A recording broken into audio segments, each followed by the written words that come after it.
This is Renee Stanley for Movie Review Relay, and today we're talking about how to get away with murder. Okay, so Wes is reading a folder that Annalise gave him. This is the one we talked about last week. And then we flash back 10 years. You see a younger Annalise trying to get Rose, Wes's mother, to testify. She's very afraid. We don't know exactly why yet, but she's scheduled to testify. They give her a number instead of using her name for the witness list, and then she doesn't show up. So now Annalise has to go and find out, Rose, why didn't you show up? I said I would help you and protect you and your baby, which was your child rather, which was Wes. But we find out that Rose is a janitor making $7 an hour. She's thrust into this world with all of these rich, powerful men, right? And people. And then we're thrust back into present day where Annalise has to still wrestle with this problem with the blackmail. Remember, she had to get this $1 million.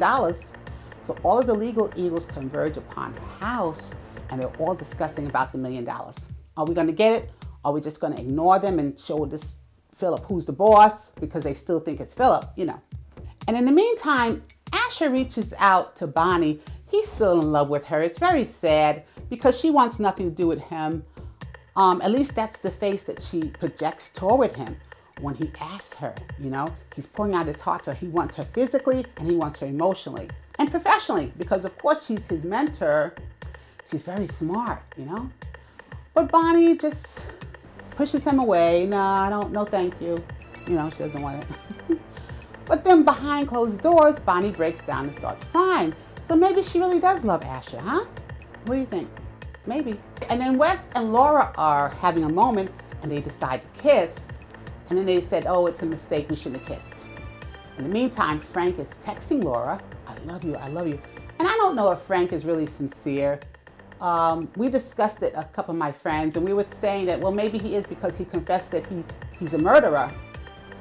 But that doesn't mean anything. All that does is put Laurel in danger because if this ruthless man will kill once, he'll kill again, right? No.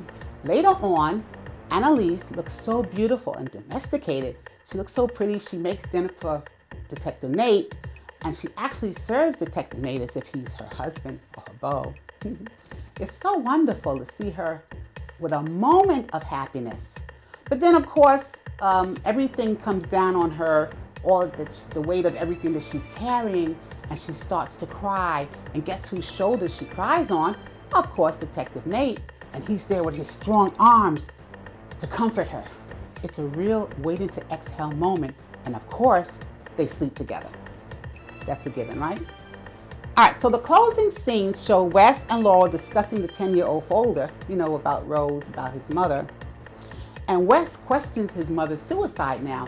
He remembers standing over his mother with the knife, a bloody knife, and the mother's bloody body on the floor. I don't know if it was kitchen, wherever it was.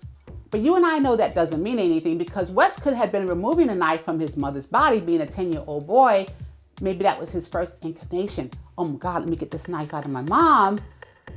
Who knows why she bled out, or if maybe she was dead already, okay, when he saw the knife there. So we don't know. But they say in the previews that we'll find out next week. So you got to tune in. Until we meet again, it's Renee Stanley for Movie Review Relay. God bless.